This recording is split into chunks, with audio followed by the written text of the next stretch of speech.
Nakakabahala po itong impormasyon ng ating kaibigan mga idol. Kakaalis lang po ng ating kaibigan. Mayroon po siyang iniwan na mensahe sa lahat po ng makapanood sa atin. Maghanda at mag-ingat. Dahil po mayroon pong impormasyon si kaibigan.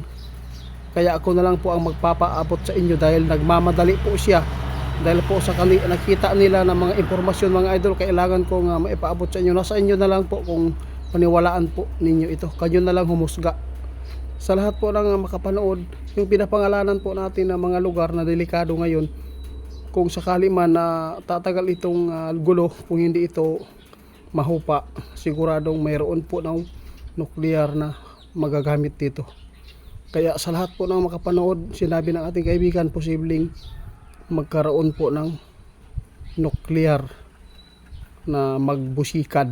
Muna nag-iingon ni kaibigan sa lahat ng sentro ngayon sa ipinapaabot namin na mga lugar. Sinabi po namin noon maghanda at lumikas kasi mayroon pong impormasyon sa kaibigan yung tungkol sa Amerikano po na pumunta dito sa Cagayan de Oro. Isa po dito ang purpose nila na siguro kung lalaki itong gulo, nakaposting na sila dito, kaya ito po yung nakakabahala. Sinabi ng ating kaibigan, sinabi po ng iba, magpasalamat daw tayo dahil mayroong mga Amerikano po daw dito sa atin. Sila po ang magtatanggol. Nahirapan na sila sa Iran. Ito pa, sinabi ng ating kaibigan, ito kung mayroon pong banta na sa Manila na gulo, posibleng ito na ang mga sign ng World War III. Tandaan po ninyo yan, milyon-milyon po tao ang mamamatay. Alam po nyo mga idol, ang sinabi ng ating kaibigan noon, ang Iran po talaga ang napakadelikadong nagkaroon po talaga ng nuklear. Yun po ang nakita ng ating kaibigan. Kung tatagal ito, kung maraming mga bansa ang maapektuhan dito, sasali na sa gulo, ito ang posibleng mangyari. Mayroon talagang gagamitin na nuclear, sinabi ng ating kaibigan. Kaya tandaan po ninyo yung milyon-milyon na mga taong mamamatay. Swerte po ang nasa bundok ngayon mga idol, lalo na pag mayroon pong nakaharang na sobrang taas na bundok. Yun po ang sabi ng ating kaibigan, ligtas po talaga kung mayroon pong mga bundok na nakaharang. Kapag mayroon pong nuclear, sigurado mga idol na hindi po yan sa lupa talaga ang daganan kanang nuclear kung paputokon. Kasi nakakabahala itong sinabi ng ating kaibigan. Isa pa, kung sino man po ang mga lugar na binanggit po namin, kailangan maghanda kayo dahil sinabi ng ating kaibigan kanina, kakaalis lang po nila na impormasyon kasi nagmamadali po sila. Sinabi po niya, ikaw na lang bala mag-atid ditong impormasyon na nakita namin. Kung tatagal itong kaguluhan, posibleng mayroon pong yung nuclear case na paputokin. Kaya alam na po ninyo kung sino ang pwedeng isakripisyo ang buhay nila. Yung Iran, walang iba. Kaya nakakabahala ito mga idol.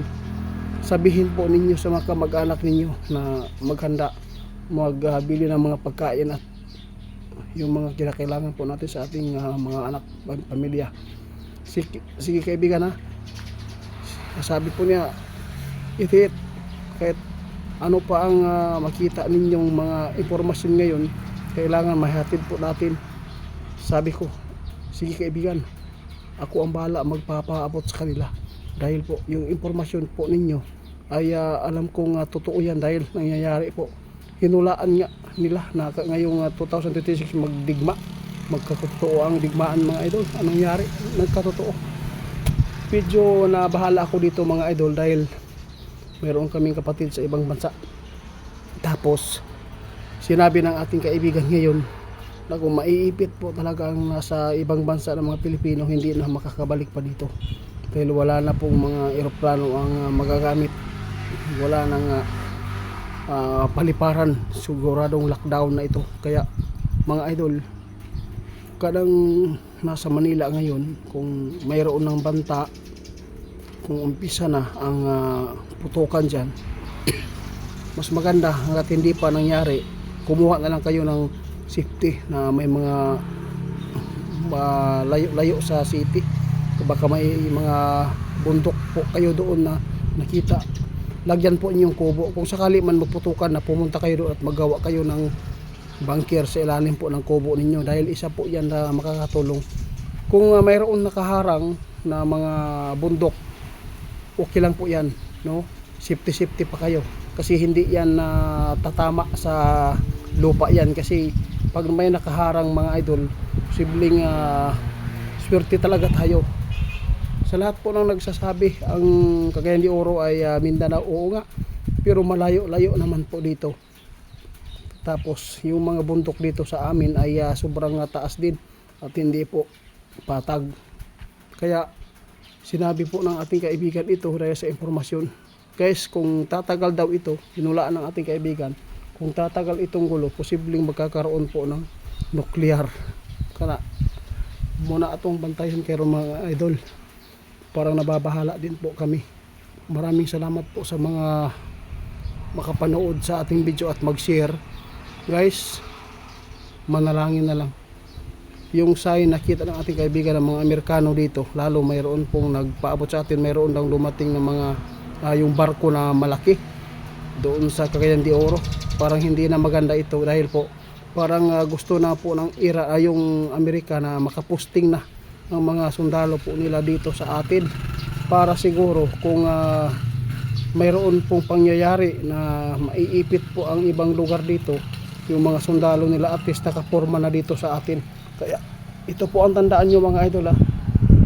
Salamat.